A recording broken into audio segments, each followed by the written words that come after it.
a helicopter flying over our heads. Yeah, because today there's a protest. People protesting coronavirus.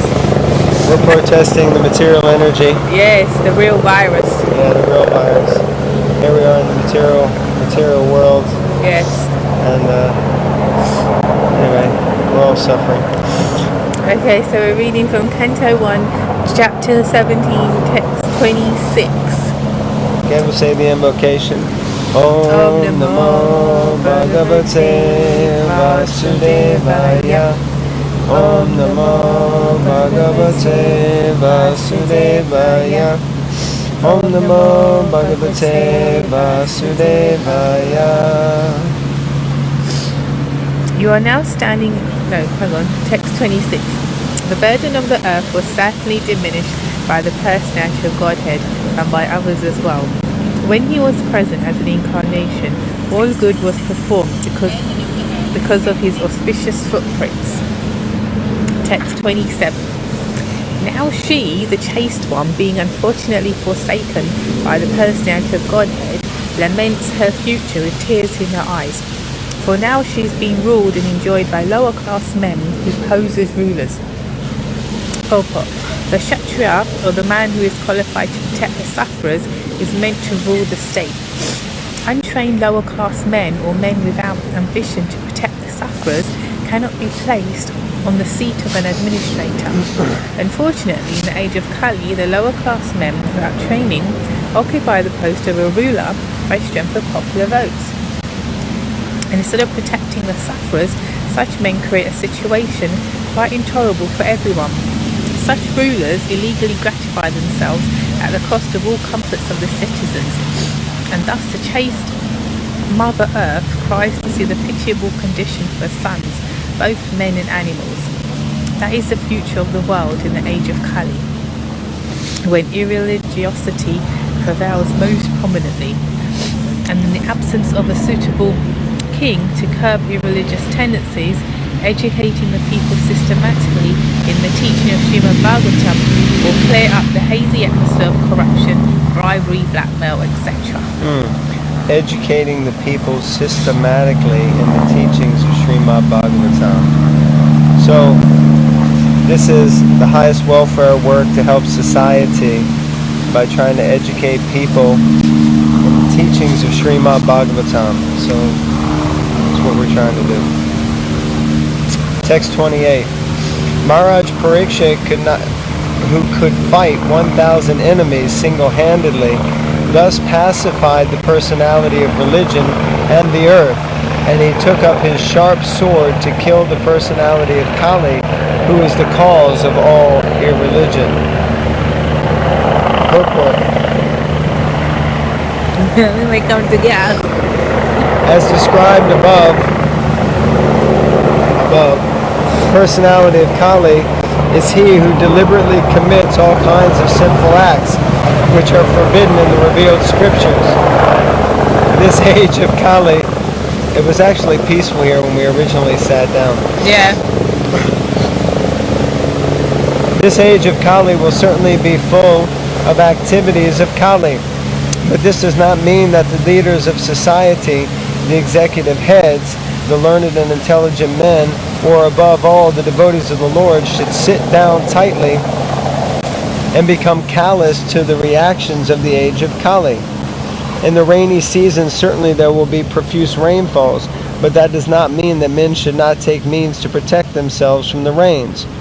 It is the duty of executive heads of state and others to take all necessary actions against the activities of Kali, or the persons influenced by the age of Kali. And Maharaj Parikshit is the ideal executive head of the state, for at once he was ready to kill the personality of Kali with his sharp sword. The administrators should not simply pass resolutions for anti-corruptional steps, but they must be ready with sharp swords to kill the persons creating corruptions from the angle of vision of the recognized Shastras. The administrators cannot prevent corrupt activities by allowing wine shops. They must at once close all shops of intoxicating drugs and wine and force punishment, even by death, for those who indulge in the habits of intoxication of all description. Whew! That is the way of stopping the activities of Kali, as exhibited herein by Maharaj Parikshit, the Maharati. It's a pretty powerful statement. Text 29. When the personality of Kali understood that the king was willing to kill him, he at once abandoned the dress of a king and under pressure of fear completely surrendered to him, bowing his head. Purport. The royal dress of the personality of Kali is artificial. The royal dress is suitable for a king or kshatriya. But when a lower class man artificially dresses himself as a king, his real identity is disclosed by the challenge of a bona fide kshatriya like Maharaj Parikshit. A real kshatriya never surrenders. He accepts the challenge of his rival kshatriya, and he fights either to die or to win. Surrender is unknown to a real kshatriya.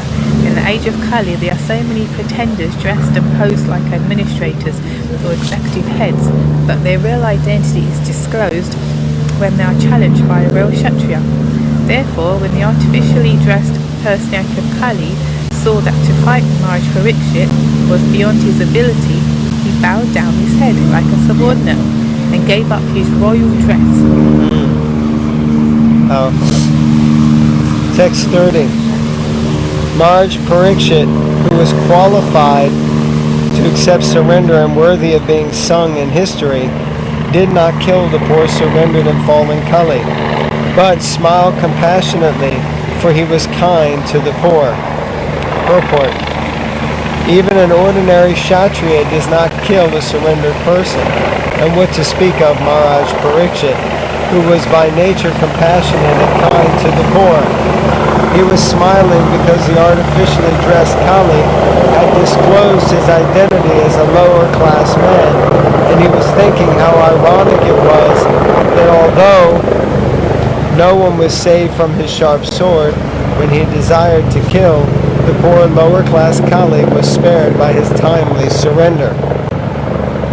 Maharaj Parikshit's glory and kindness are therefore sung in history. He was a kind and compassionate emperor, fully worthy of accepting surrender even from his enemy.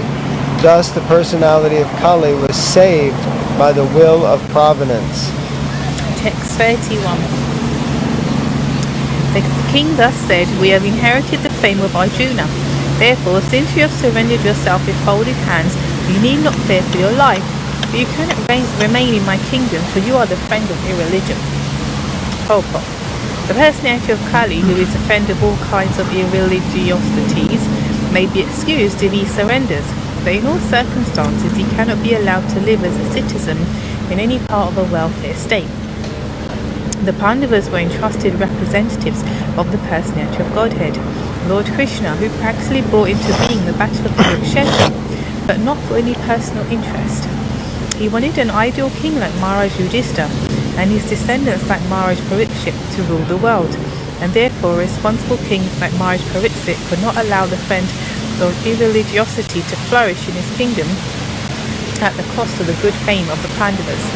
That is a way of wiping out corruption in the state and not otherwise. The friends of irreligiosity should be banished from the state, and that will save the state from corruption. Yeah, but what if it's the state that is corrupt? And I guess somebody who knows what's correct and righteous should oust the state. I know, but now everyone in the government is corrupt. Yeah. We need to overthrow. I think we're going to go on the CIA's most wanted list if we keep talking like that.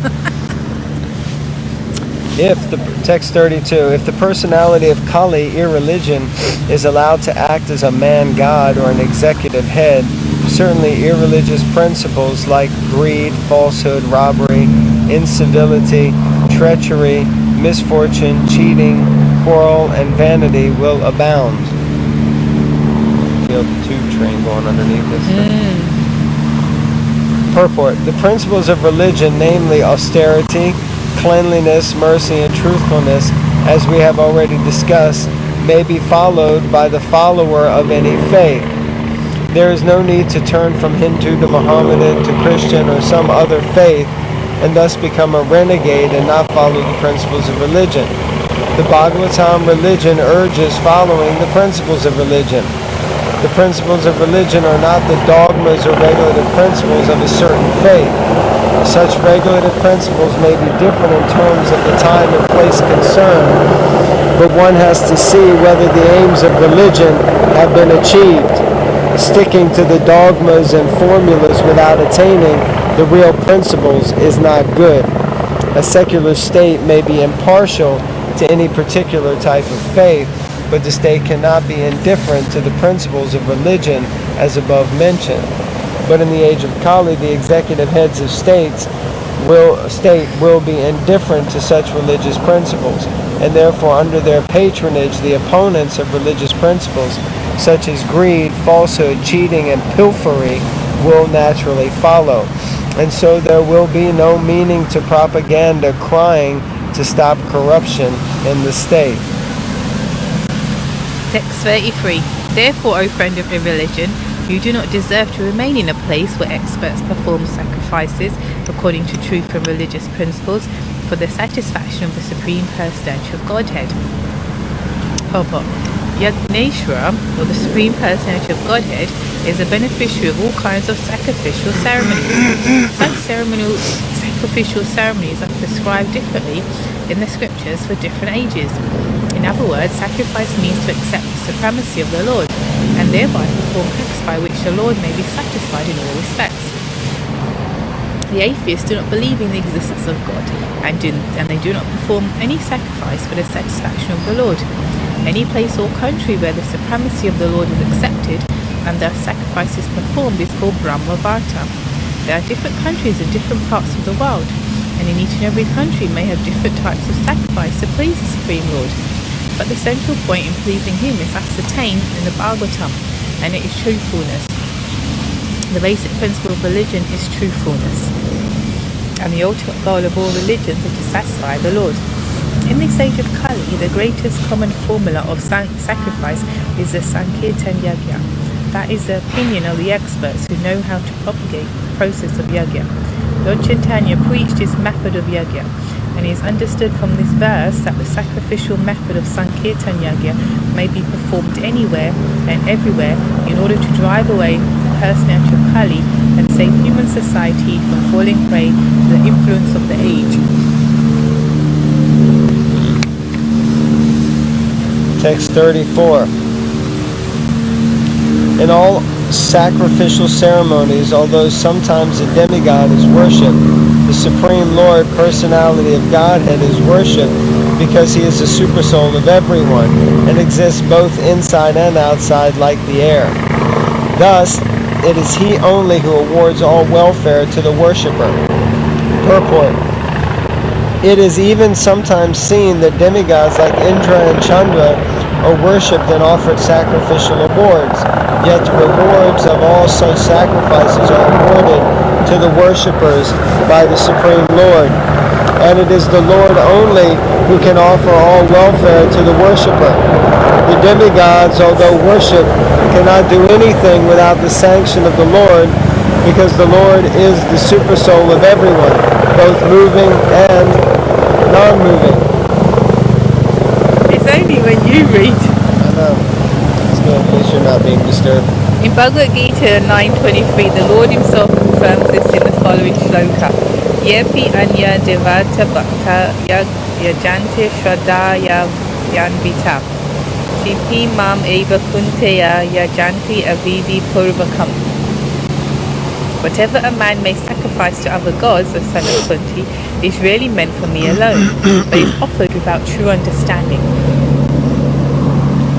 The fact is that the Supreme Lord is one without a second. There is no God other than the Lord Himself. Thus, the Supreme Lord is eternally transcendental to the material creation. But there are many who worship the demigods like the sun, the moon, and Indra, who are only material representatives of the Supreme Lord. These demigods are indirect qualitative representatives of the Supreme Lord. A learned scholar or devotee, however, knows who is who. Therefore, he directly worships the Supreme Lord and is not diverted by the material qualitative representations. Those who are not so learned worship such qualitative material representations, but their worship is unceremonious because it is irregular. Text 35. Sri Sutika Swami said, the personality of Kali, thus being ordered by Maharaj Pariksit, began to tremble in fear. Seeing the king before him like Yamaraj ready to kill him, Kali spoke to the king as follows. Purport. The king was ready to kill the personality of Kali at once, as soon as he disobeyed his order. Otherwise, the king had no objection to allowing him to prolong his life. The personality of Kali also, after attempting to get rid of the punishment in various ways, decided that he must surrender unto him, and thus he began to tremble in fear of his life. The king or the executive head must be so strong as to stand before the personality of Kali like the personality of Yamaraj. The king's order must be obeyed, otherwise the culprit's life is in risk.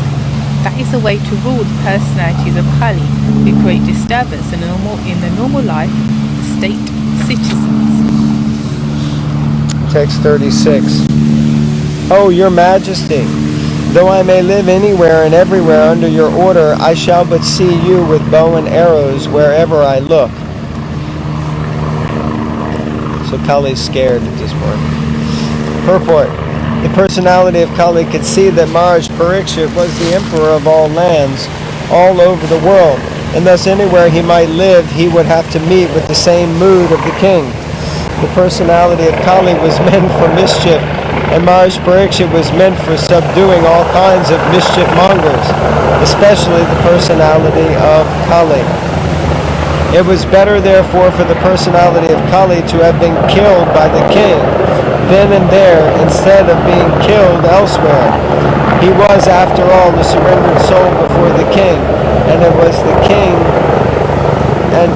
for the king to do what was required. Text 38. Therefore, O chief amongst the protectors of religion, please fix some place for me where I can live permanently under the protection of your government. Purport. The personality of Kali addressed Maharaj Pariksit as the chief amongst the protectors of religiosity, because the king refrained from killing a person who surrendered unto him. A surrendered soul should be given all protection, even though he may be an enemy. That is the principle of religion, and we can just imagine what sort of protection is given by the personality of Godhead to the person who surrenders unto him, not as an enemy but as a devoted servitor. The Lord protects the surrendered soul from all sins and all resultant reactions of sinful activities.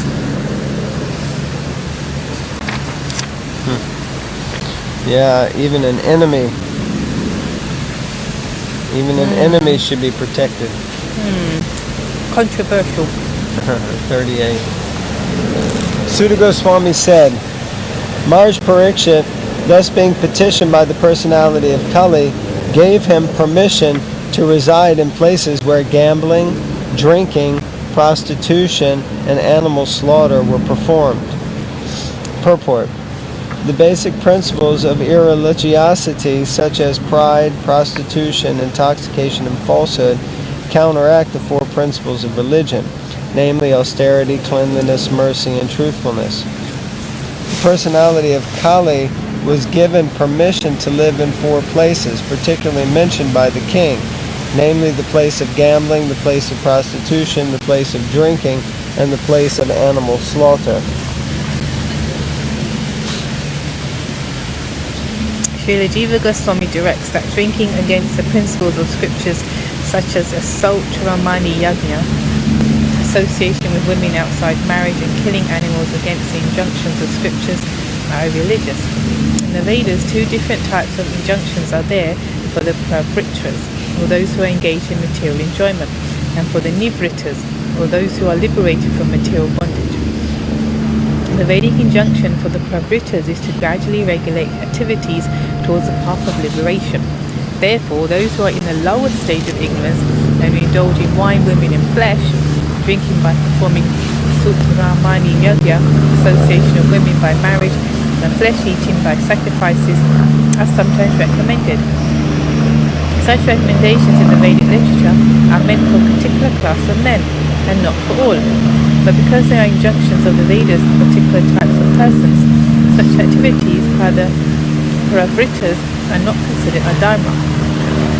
One man's food may be poison for others. Similarly, what is recommended for those in a mode of ignorance may be poison for those in a mode of goodness. Srila Bhagavatam Swami Prabhupada therefore affirms that recommendations in the scriptures for a certain class of men are never to be considered a dharma or irreligious, but such activities are factually a dharma, and they are never to be encouraged. The recommendations of the scriptures are not meant for the encouragement of such a dharma, but for regulating the necessary a dharma gradually towards the path of dharma. I couldn't even hear what she said.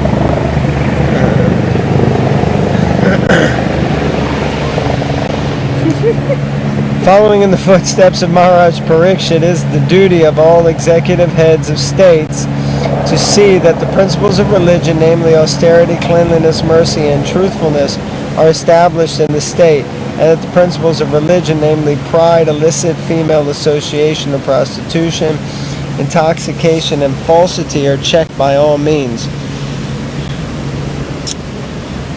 And to make the best use of a bad bargain, the personality of Kali may be transferred to places of gambling, drinking, prostitution, and slaughterhouses, if there are any places like that. Those who are addicted to these irreligious habits may be regulated by the injunctions of the scripture. In no circumstances should they be encouraged by any state. In other words, the state should categorically stop all sorts of gambling, drinking, prostitution, and falsity. The state, which wants to eradicate corruption by majority, may introduce the principles of religion in the following manner. So, actually, these last statements are so powerfully intense and controversial. So let's see what you think. Number 1. Two compulsory fasting days in a month, if not more, austerity. Even from the economic point of view, such 2 fasting days in a month in the state will save tons of food, and the system will also act very favorably on the general health of the citizens. Okay, so you got that. So Prabhupada is basically saying 2 compulsory fasting days in a month, which means ekadasi. So he's saying that basically the state which wants to eradicate corruption by majority may introduce the principles of religion in the following manner. So the first thing he's suggesting is that the state introduces fasting on ekadasis, and that will help to save food, and it will also help to make people more healthy. Then number 2. There must be compulsory marriage of young boys and girls attaining 24 years of age and 16 years of age, respectively. Damn. Excuse me. There is no harm in co-education in the schools and colleges, provided the boys and girls are duly married. And in case there is any intimate connection between male and female student, they should be married properly without illicit relation. The Divorce Act is encouraging prostitution, and this should be abolished. I think it's your turn to read. Number 3. The citizens of the state must give in charity up to 50% of their income for the purpose of creating... Hold on. That was a long flying word right there. Let me hold it like a newsreader.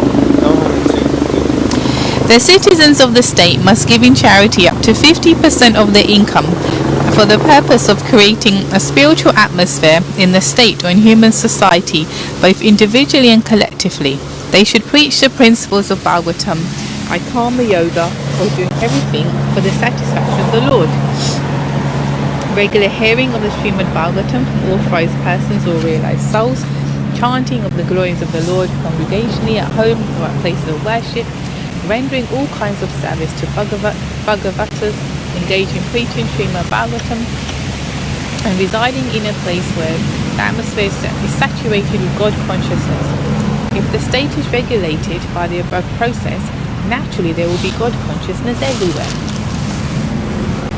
And last one. Gambling of all descriptions, even speculative business enterprises, is considered to be degrading. And when gambling is encouraged in the state, there is a complete disappearance of truthfulness.